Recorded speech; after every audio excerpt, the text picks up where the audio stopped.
Nah, di sisi lain, di sisi sebelah barat itu ditembakkan meriam satu demi satu. Hancur tembok-tembok di situ. Nah, itu power attack-nya itu ya. Power attack-nya itu tajam banget, keras banget, ngeri banget. Tembakan tus hancur. Tuh tembok-tembok tuh hancur.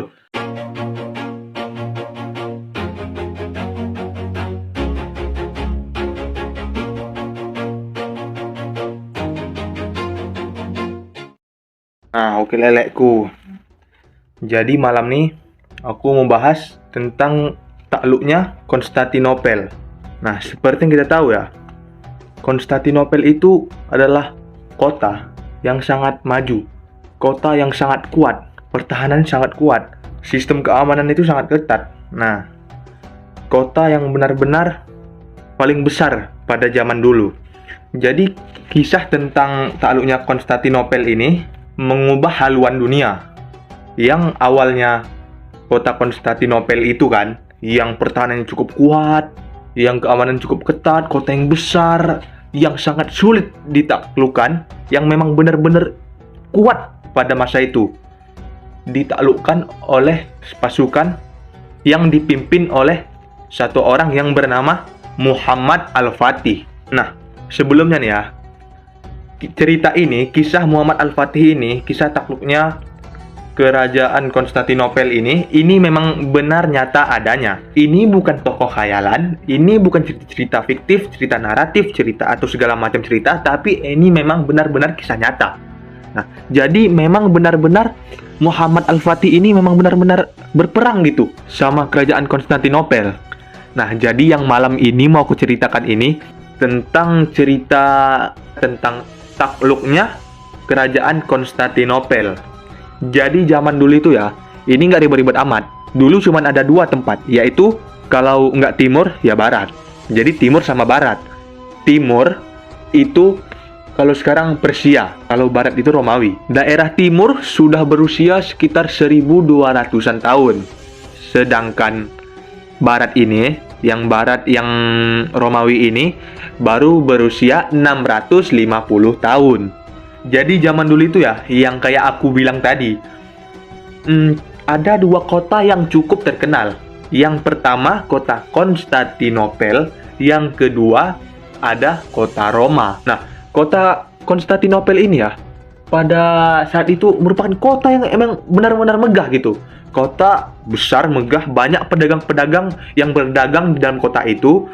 Apalagi ya, banyak pagar-pagar. Banyak pagar yang tebal, yang pertahanan itu memang kokoh sekali, kuat sekali. Apalagi di dalam kota Konstantinopel itu banyak gereja-gereja yang dibangun di situ. Bahkan saking banyaknya, jumlah gereja itu lebih banyak daripada jumlah angka dalam satu tahun. Jadi kan satu tahun itu 365 hari. Nah, ini lebih banyak dari 365. Jadi gereja itu ratusan banget gitu. Kiri dan kanan banyak gedung-gedung tinggi. Yang kayak aku bilang tadi, banyak orang-orang yang berdagang di daerah kota. Nah, tempat yang paling luas dan yang paling besar itu bernama Hagia Sophia. Di situ ada sebuah gereja yang amat-amat besar. Jadi gereja itu emang benar-benar besar. Dia besar, bahkan katanya melebihi Istiqlal. Nah, gereja ini ditata dengan batu-batu berlian khusus di dalamnya. Jadi gereja ini memang gimana ya, megah gitu, bagus banget. Jadi banyak orang-orang yang ingin pergi ke Hagia Sophia ini. Banyak, bahkan salah satunya ada orang Rusia pergi ke Hagia Sophia ini. Jadi orang Rusia ini jalan 3 bulan. Ya maklum lah, zaman dulu kan jalan. Jadi dia jalan 3 bulan dari Rusia menuju Hagia Sophia. Sampainya dia ke Hagia Sophia, dia tersesat. Dan dia bahkan mengatakan, ini menurut buku catatannya ya, catatan orang Rusia ini. Dia mengatakan, apa aku masih di dunia ini atau aku sudah berada di surga, katanya. Nah, tadi itu kan cerita tentang kota Konstantinopel. Nah, ini kota yang kedua ya. Kota yang kedua itu namanya kota Roma, yang kayak aku bilang tadi, kota Roma. Nah, kota Roma itu merupakan simbol hegemoni Kristen Katolik sedunia. Jadi simbol hegemoni Kristen Katolik sedunia ya, seluruh dunia. Sekarang di dalam kota Roma banyak sekali alun-alun. Mungkin yang kita tahu ya, di Jakarta itu ada 3 atau 4 alun-alun. Tapi di kota Roma ini bahkan ada ratusan alun-alun. Memang ini benar-benar banyak gitu.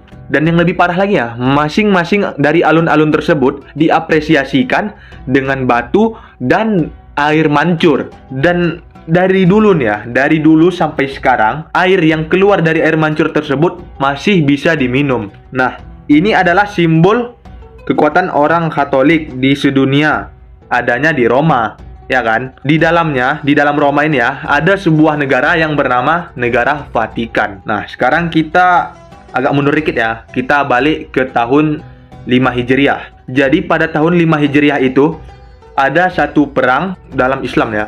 Memang benar-benar dahsyat itu. Jadi nama perang ini adalah Perang Khandak. Perang Khandak atau Perang Parit. Yang dimana perang ini menggunakan parit sepanjang 8 km. Bayangin aja tuh, 8 km. Jadi pada saat itu ya, ada kaum kafir Quraisy 10.000 orang dari Mekah. Mereka rencananya ingin menyergap, menghancurkan Islam. Sedangkan Rasulullah SAW kan sedang berada di Muhammadiyah. Jadi mereka ingin menghancurkan Islam dan membunuh Rasulullah SAW. Nah, pasukan 10.000 orang Quraisy ini bernama pasukan Ahzab. Pasukan ini berjalan dari Mekah ke Madinah kayak aku bilang tadi, dengan niat untuk menghancurkan Islam dan membunuh Rasulullah. Nah, tapi sempat rahasia ini dibocorkan oleh intelijen Rasulullah, yaitu Malaikat Jibril. Maka saat itu sontak Rasulullah langsung mengumpulkan para sahabat-sahabatnya dan dia menyuruhkan, "Wahai sahabat-sahabatku, hitung jumlah kita ada berapa." Nah, di situ sahabatnya menghitung. "Ya Rasulullah, kita semua berjumlah 3.000 orang." Berjumlah 3.000 orang. "Ya Rasulullah," sahut sahabatnya. Sahabat ini mengatakan lagi nih, "Ya Rasulullah, apakah mungkin kita bisa menang melawan 10.000 orang?" Nah, Rasulullah menyaut, "Jangan khawatir, jangan putus asa. Adakah dari antara kalian ini yang punya ide?" Nah, salah satu dari sahabat Rasulullah yang bernama Salman Al-Faris, dia mengangkat tangan, mengatakan, "Ya Rasulullah, kami punya ide gini. Jadi dulu pas kami melawan orang Persia, pasukan dari mereka itu jumlahnya lebih banyak dari kami. Jadi pasukan sahabat Rasulullah ini dia kalah jumlah, sama seperti yang saat ini. Jadi mereka kalah jumlah dan dia mengusulkan, pada saat itu kami membuat parit dan disitulah kami berlindung, ya Rasulullah." Jadi mereka membuat parit dan menaruh pemanah untuk memanah mereka. Nah, jadi mereka membuat parit, dia menggali lubang, yang dimana dia menggali parit yang membuat lubang ya, buat lubang, digali batu-batu. Kan di Arab itu kan batu-batu, bukan tanah kayak di Indonesia. Jadi batu itu digali dan batu itu diletakkan lebih tinggi di atas mereka, dan mereka meletakkan pemanah. Jadi mereka memanah dari bawah, memanah mereka yang lewat di depannya gitu. Walaupun mereka nggak yakin ya bisa menang atau tidak, tapi alhamdulillah mereka masih bisa memenangkan pertarungan tersebut, memenangkan perperangan tersebut, hingga mereka masih bisa memberi ide kepada Rasulullah pada saat itu. Tapi kalau sekarang kami tidak tahu ya Rasulullah, karena perbedaan ini yang cukup jauh. Memang secara logika kan, 3.000 melawan 10.000 orang. Secara logika, menang siapa menurut kalian? Pasti menang 10.000. Tapi Rasulullah menjawab, "Tidak masalah, kita buat paritnya." Jadi parit ini dibuat mengelilingi Madinah sebelah utara. Nah, panjang parit ini, dia panjangnya sekitar 8 km. 8 km, yang dimana lebarnya 5 meter dan dalamnya 3 meter. Bayangkan aja, yang kayak aku bilang tadi ya, di Arab itu bebatuan keras. Cara menggalinya itu tidak menggunakan cangkul. Mungkin di Indonesia karena tanah kan bisa menggunakan cangkul. Nah, di Arab itu menggunakan lembing. Nah, jadi mereka menggali itu menggunakan lembing, menghancurkan batu, menggali tanah sepanjang 8 km, lebar 5 meter dan dalam 3 meter. Nah, jadi di sini pertanyaan nih, kenapa sih harus 8 km? Kan bisa lebih pendek lagi tuh. Jawabannya, jadi mereka ini membuat sepanjang itu supaya kuda nggak bisa lompat. Kalaupun kudanya bisa lompat, kudanya pasti jatuh dan nggak bisa naik lagi. Bayangin, dalamnya 3 meter, gimana mau manjat lagi? Ini kan kuda, bukan monyet. Nah, pada saat itu juga para pasukan Nabi ya, pasukan Rasulullah SAW ini sempat stres. Mereka stres yang dimana dalam 6 hari lagi pasukan Ahzab tadi ini mau sampai. Sedangkan mereka menggali sekitar 8 km menggunakan lembing, yang dimana itu merupakan tenaga yang cukup keras, yang sangat menguras tenaga. Karena itu bukanlah tanah, itu batu. Tingkat tanah aja kita mungkin kurang sanggup, apalagi ini batu. Nah, pada saat itu juga dikisahkan panasnya itu sangat menyengat. Jadi pas mereka bekerja itu kan, mereka kerja tuh, itu panasnya sangat terik, panas banget, yang dimana mereka panas kelaparan. Nah, jadi pada saat itu, jikalau mereka mau makan, mereka membasahkan jarinya dan mereka mencelupkan jarinya ke gandum dan ditarik. Jadi gandum yang sisa di jarinya ini itu dijilat seharian. Bayangin aja, dijilat seharian, nggak salah dengar nih, ini memang seharian. Begitulah situasinya, memang sangat-sangat mencekam sekali. Nah, banyak juga sahabat Rasulullah ini yang izin mau pulang karena nggak sanggup lagi gitu. Adapun beberapa dari antara mereka yang izin dengan menggunakan dalil. Jadi, ya Rasulullah, bukannya saya izin pulang ya, bukannya suami itu lebih baik menemani istrinya di rumah. Nah, udah salah pakai dalil. Singkatnya, setelah itu hanya tersisa dua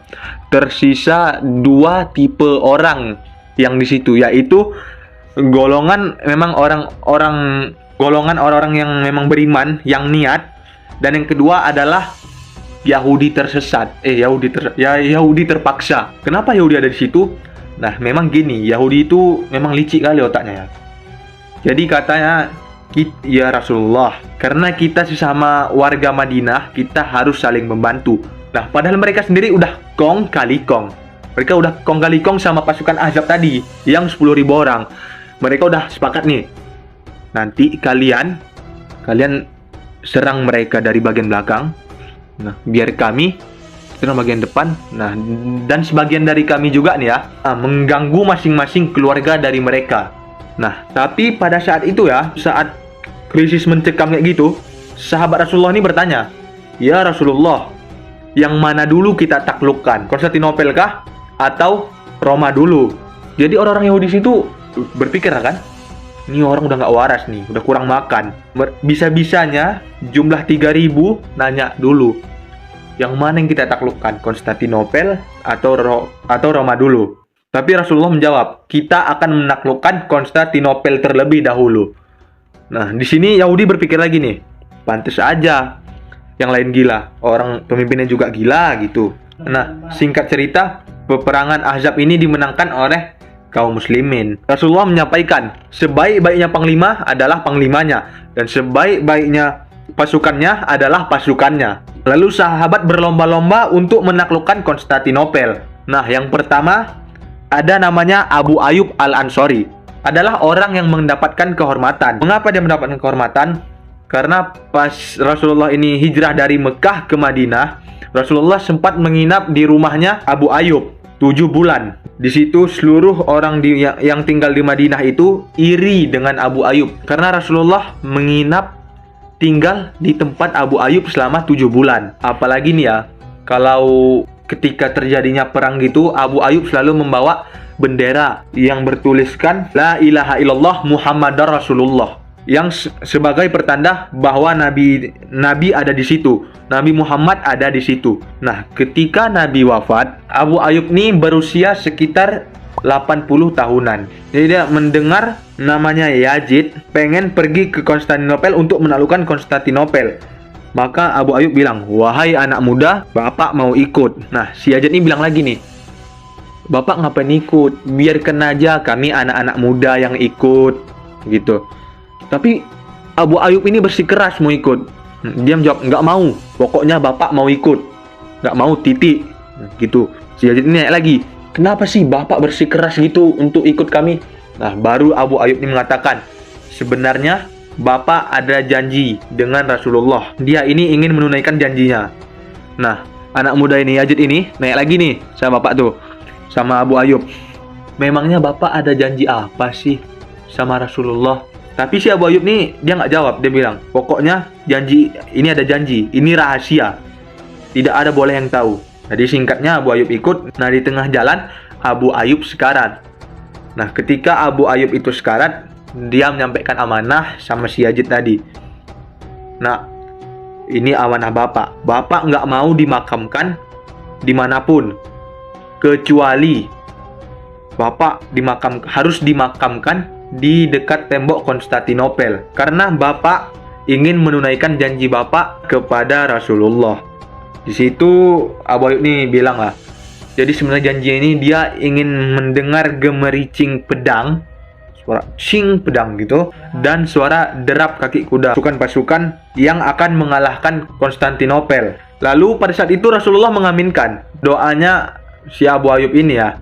Singkatnya, Abu Ayyub dimakamkan di dekat tembok Konstantinopel sebagai janjinya pada Rasulullah Sallallahu Alaihi Wasallam. Nah, lanjutnya singkat gimana ya? Pasukan Yazid ini nih kalah total. Dia kalah total melawan pasukan Konstantinopel. Kemudian banyak pasukan lainnya seperti Maslama Abdul Malik. Dia membawa 120.000 pasukan ke Konstantinopel pada tahun 717. Juga dikalahkan. Mereka tidak mampu untuk mengalahkan pasukan Konstantinopel. Jadi mereka kalah total di situ. Berikutnya Harun al-Rashid, Blazid, Murak. Mereka tetap juga nggak bisa mengalahkan pasukan Konstantinopel. Jadi pasukan Konstantinopel itu memang pasukan yang sangat kuat kali ya. Memang benar-benar kuat kayak aku bilang tadi di awal video. Nah, jadi Konstantinopel ini ya, kota Konstantinopel ini ya, dia terletak di antara Asia dan Eropa. Jadi di tengah-tengahnya nih. Bentuk kota Konstantinopel ini berbentuk segitiga. Dia segitiga nih ya, segitiga. Jadi sampai sini kan kita daerah nih. Kok bisa ada yang menaklukkan kota Konstantinopel, sedangkan banyak pasukan-pasukan sebelumnya yang dipimpin oleh generasi-generasi sebelumnya nggak bisa menaklukkan Konstantinopel. Jadi ini kok bisa gitu? Di sini kan dibilang Muhammad Al-Fatih bisa menaklukkan pasukan Konstantinopel. Nah, kayak aku bilang tadi kan, udah banyak sahabat-sahabat Nabi, ratusan bahkan ribuan orang pun nggak sanggup menumbangkan, menjatuhkan kerajaan Konstantinopel ini. Tapi di sini dikisahkan bahwa Muhammad Al-Fatih bisa menjatuhkan kerajaan Konstantinopel ini. Itu dia masih muda ya. Jadi dia di foto tersebut dia itu masih berumur 21 tahun. Jadi si Muhammad Al-Fatih ini ya, dia mengucapkan kata-kata yang sama seperti yang dibilang Rasulullah tadi pada saat perang Khandaq. Sebaik-baiknya pemimpin adalah pemimpinnya. Sebaik-baiknya pasukan adalah pasukannya. Nah, jadi Muhammad Al-Fatih ini dia tahu bagaimana cara menjadi pemimpin yang sangat amat baik, yaitu dengan cara dia harus sangat dekat sama Allah Subhanahu wa taala. Jadi dia itu menunaikan semua sunnah-sunnah Rasul dengan cara dia mendakwamkan sunnah rawafil, sholat rawatib yang diteruskan hingga sholat tahajud yang diteruskan, yang dilakukan secara terus-menerus. Juga akhirnya itu semua pokoknya dia buatlah itu sampai dia membentuk pasukan yang terbaik pada zaman tersebut. Apa nama pasukannya? Nama pasukannya adalah Inkisaria. Nah, ini cerita tentang Muhammad Al-Fatih pas dari dulu ya. Jadi Muhammad Al-Fatih ini kan keturunan dari raja-raja, sultan lah gitu kita bilang ya kan. Jadi ayahnya Muhammad Al-Fatih ini dia kayak mengantarkan gitu, si Al-Fatih ini diantarkan sama seorang guru, dan guru ini bilang, aku nggak tahu nama gurunya siapa, lupa aku. Bilang gini, bolehkah saya melatih anak Anda dengan cara saya sendiri? Kata gurunya. Boleh saja, kata ayah si Al-Fatih ini. Jadi dilatih, dipukul si Al-Fatih, dipukul. Jadi dipukul ini dia kayak down gitu, tapi bukan down secara gimana gitu, bukan dia jadi kayak mana lagi. Pokoknya dia siap dipukul itu jadi orangnya nurut. Tiap hari baca Al-Quran. Umur 8 tahun dia sudah hafal Al-Quran. Umur 8 tahun dia sudah hafal Al-Quran. Jadi itu dilatih memang khusus untuk membentuk mental, membentuk diri, membentuk sifat-sifat si Muhammad Al-Fatih tersebut. Jadi pada saat itu ada 7.000 anak-anak kecil, yang dimana setiap baraknya ada ulamanya. Setiap hari baca Quran membentuk jiwa, itu kayak aku bilang tadi ya. Dia membentuk jiwa menjadi gozi. Apa itu gozi? Goji itu adalah orang-orang yang berjuang di jalan Allah. Hingga datanglah 6 April 1453. Nah, ini si Muhammad Al-Fatih ini udah gede nih. Udah lajang, nggak gede-gede amat. Akhir yang ditunggu-tunggu yaitu Muhammad Al-Fatih menyerang Konstantinopel. Setelah persiapan-persiapan dari 3 arah, sebelah selatan lewat Laut Marmara dan sebelah timur lewat Tanduk Emas, dan yang terakhir dari barat melalui tembok. Yang tembok itu sangat tebal, 3 lapis. Tembok 3 lapis, tebal banget. Dan panjang tembok itu nggak main-main, 7,5 km. Bayangin aja, 7,5 cok. Dia ini memang banyak ya gitu.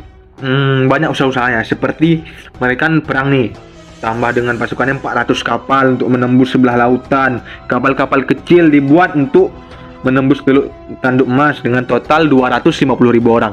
Nah, beberapa percobaan tersebut memang gagal. Yang kita harapkan hasilnya dia menang, tapi sayangnya dia gagal di situ. Nah, sampai ada suatu hari ya, ada seorang pembuat senjata, ahli senjata namanya Orban. Jadi Orban ini dia datang ke istana. Bukan istana, nggak tahu. Pokoknya dia datang ke menghampiri Kaisar Konstantinopel. Dia datang situ. Ya yang mulia, apakah Anda tertarik untuk membuat senjata? Senjatanya seperti ini, teksturnya seperti ini, bahannya dari ini segala macam gitu. Harganya sekian katanya. Nah, pas disebut harganya sekian, si raja ini langsung terdiam karena mahal banget. Jadi, wah, gua lagi nggak punya uang nih. Tunggu dulu dong. Jadi gimana kalau lu setahun tinggal di istana gua? Kata si Kaisar Konstantinopel. Nah, jadi si Orban ini kan setahun tuh di sana itu. Rupanya raja ini gimana ya? Dia nggak jadi buat. Jadi si Orban ini kecewa sekali sama si raja tersebut. Dia kecewa sampai disamperinnya Al-Fatih. Jadi dia nawarin nih, kan Al-Fatih kan sultan tuh. Dia keturunan sultan. Jadi bilang lah, Sultan, apakah Anda tertarik untuk membuat senjata seperti ini? Nah, pas kebetulan si Al-Fatih ini dia memang berniat membuat senjata untuk menghancurkan tembok Konstantinopel. Nah, jadi ya bernegosiasi gitu kan. Ngomong-ngomong akhirnya pas lah dibuat senjata itu. Apalagi mereka ini sama-sama ahli fisika. Jadi tahu kan dengan tekanan berapa untuk menghancurkan tembok tersebut, dengan massa berapa untuk menghancurkan tembok tersebut, dengan kecepatan berapa. Nah, jadi mereka ini yang udah tahu gitu, karena mereka sama-sama ahli fisika. Si Muhammad Al-Fatih ahli fisika dan si Orban juga ahli fisika. Tapi si Orban nih dia nanya nih, mohon maaf Sultan, mungkin saya agak lancang. Memangnya senjata tersebut mau digunakan untuk apa? Apakah untuk menghancurkan tembok pagar dari kerajaan Konstantinopel? Nah, di situ Muhammad Al-Fatih jawab, kalau iya, kenapa? Nah, dijawab si Muhammad Al-Fatih situ. Nah, pas banget. Kan si Orban ini, dia kan sempat tinggal di situ selama setahun. Jadi tahu sisi demi sisi yang dimana sisi celahnya lah, pokoknya. Celah kelemahan dari kerajaan Konstantinopel tersebut. Pas banget, jadi dibuat gitu. Siap dibuat satu. Dites. Udah bagus. Cuman kata Muhammad Al-Fatih ini kayaknya masih kurang besar. Jadi dibuatlah 2 kali lipat. Ada yang ukuran 8, berapa meter sekian, ada yang 6, berapa meter sekian, ada yang lain 67 yang lain unit biasa. Nah, di situ pas waktu untuk membuatnya itu membutuhkan setahun lebih, kurang lebih setahun lah gitu. Karena kan itu senjata emang gimana ya, dia membuatnya seorang diri. Nggak tahu juga sih seorang diri atau enggak. Pokoknya dia buat itu lama lah, karena proses pembuatan itu susah, barang-barang itu susah didapat. Nah, lanjut lagi nih ya ke cerita perang. Nah, jadi kan mereka nyerang nih dari 3 sisi, selatan, timur, dan barat. Dan kayak aku bilang tadi, yang di Tanduk Emas itu ada total sekitar 250.000 pasukan dari sebelah daratan. Ada sebagian juga mereka jalan dari Edirne menuju kepada Konstantinopel tersebut. Mereka cerita selama berjalan itu menempuh waktu 7 bulan. Jadi misalnya itu berjalannya itu 7 bulan gitu, nggak putus. Itu ditulis di bukunya ya, dikisahkan mereka berjalan itu di siang hari, mereka nggak sempat melihat matahari. karena matahari tertutup oleh panji-panji mereka. Jadi panji-panji mereka itu besar banyak. Dan juga tertutup oleh tombak-tombak kami. Dan juga ya, pada waktu malam hari, ini tuliskan di catatannya ya, kami itu nggak bisa melihat bumi.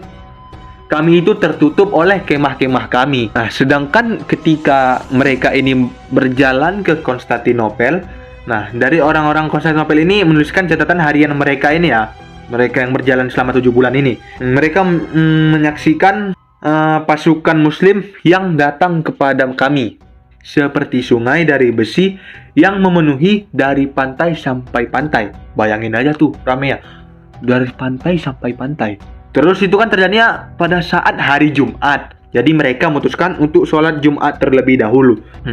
Setelah mereka sholat Jumat ya, mereka menembakkan meriam pertama ke arah Konstantinopel. Pasukan Konstantinopel di situ kalah total. Pasukan lautnya dihabisi oleh 27 kapal. 27 kapal itu di sebelah timur ya. Kapal-kapal dihalau dengan rantai-rantai segede gaban, segede King Kong. Bayangin aja besarnya tuh. Nah, di sisi lain, di sisi sebelah barat itu ditembakkan meriam satu demi satu. Hancur tembok-tembok situ. Nah, itu power attack-nya itu ya. Power attack-nya itu tajam banget, keras banget, ngeri banget. Tembakan tus, hancur. Tuh tembok-tembok tuh hancur. Nah, minusnya di mana? Minusnya di reloadnya. Reloadnya itu, pengisian ulangnya itu membutuhkan waktu 3 jam. Kurang lebih 3 jam. Yang tembaknya itu memang super power attack-nya ngeri banget. Tapi sayangnya minusnya cuma di reload. Reloadnya itu bukan waktu yang sangat amat lama. Kejadian tembak-menembak ini terus berlangsung hingga sampai ada seorang penasehat Muhammad Al-Fatih ya. Dia bilang pada Al-Fatih ini, jikalau kita bisa masuk ke Teluk Tanduk Emas, maka kita dengan mudah bisa untuk membombardir mereka dari sebelah utara. Maka pasukan yang ada di sana juga bisa tembus dindingnya. Ini kata dari sang penasehatnya. Jadi situ Al-Fatih juga bilang, tenang semuanya. Allah berikan masalah, pasti Allah memberikan solusinya. Solusinya ini udah saya pikirkan dari semalam, kata si Al-Fatih ini.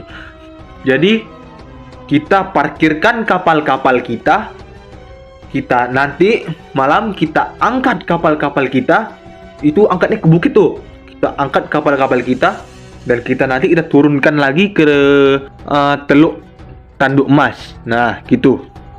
Jadi orang-orang situ kan berpikir juga, oh, iya juga ya, kenapa aku nggak sampai kepikiran gitu, rencana gitu. Nah, tapi balik lagi nih orang naik juga. Loh, mustahil. Kita mustahil untuk mengangkat kapal tersebut naiki bukit. Nah, naiki bukit-bukit. Ini kata para yang ini ya, pasukan-pasukannya. Muhammad Al-Fatih ini bilang, nggak ada yang mustahil sebelum kita mencobanya. Kita coba dulu, kalau kita mati tertimpa, nah berarti ya memang benar-benar mustahil. Tapi sebelum kita mencoba hal tersebut, berarti belum bisa dipastikan hal tersebut mustahil. Nah, jadi semalam itu mereka angkat, nah pas keajaiban datang di situ. Mereka berhasil mengangkat 72 kapal dalam satu malam, memindahkan dari Selat Bosporus ke dalam Teluk Tanduk Emas. 23 April 1453, takbir berkumandang dari Bukit Galata.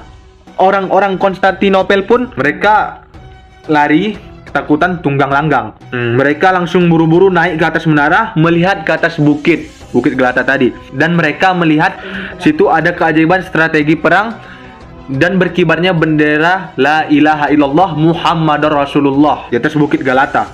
Dan ketika disaksikan, satu persatu kapal dari yang mereka pindahkan itu masuk ke wilayah Konstantinopel, yang awalnya tempatnya mereka ini memang benar-benar aman, seketika sontak berubah menjadi tempat yang sangat amat berbahaya bagi mereka. Nah, pada tanggal 27 Mei 1453, Muhammad Al-Fatih dan pasukan-pasukannya itu berhasil membuat lubang yang sangat amat besar, yang dimana lubang itu tidak mungkin orang-orang Konstantinopel itu bisa memperbaikinya, karena lubang ini memang benar-benar besar kali.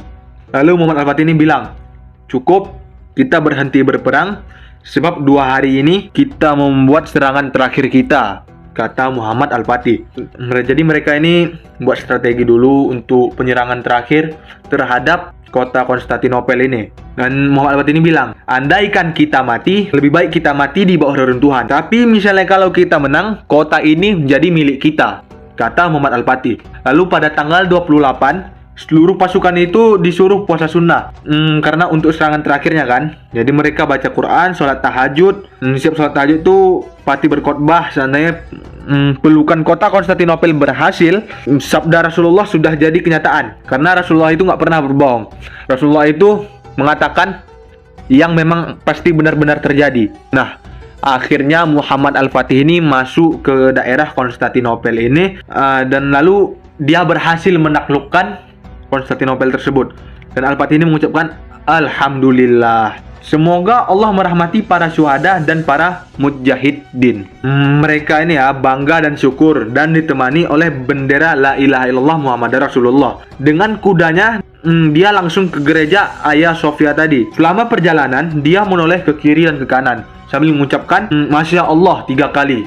Lalu dia turun dari kudanya, dia sujud ke arah Mekah dan melepas sorbannya dan mengambil segenggam tanah dan menaburkan ke atas kepalanya, merasa bahwa dia perwujudan dari tanah. Lalu dia masuk ke area gereja di Hagia Sophia ini.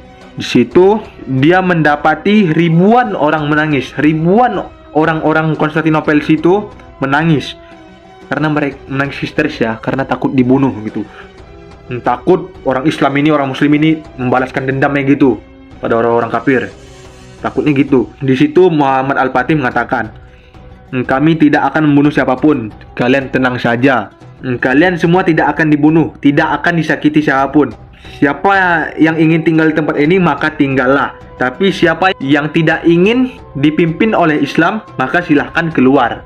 Silahkan keluar dari tempat ini. Kami ingin jadikan tempat ini sebagai masjid yang paling bagus di dunia. Berhala di situ, tiap berhala per berhala itu dikeluarkan, semua dibersihkan dan dijadikan masjid yang paling indah.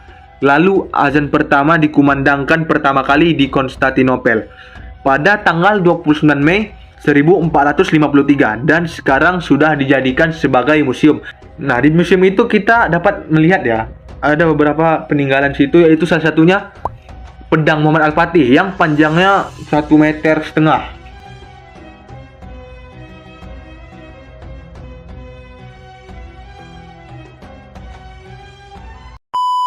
Mungkin cukup sekian cerita tentang takluknya Konstantinopel dari aku ya. Ini sebelumnya ini ceritanya aku rangkum dari Ustadz Pelik. Mungkin jika ada kesalahan kata dalam pengucapan itu, aku minta maaf. Sampai jumpa lagi. Bye.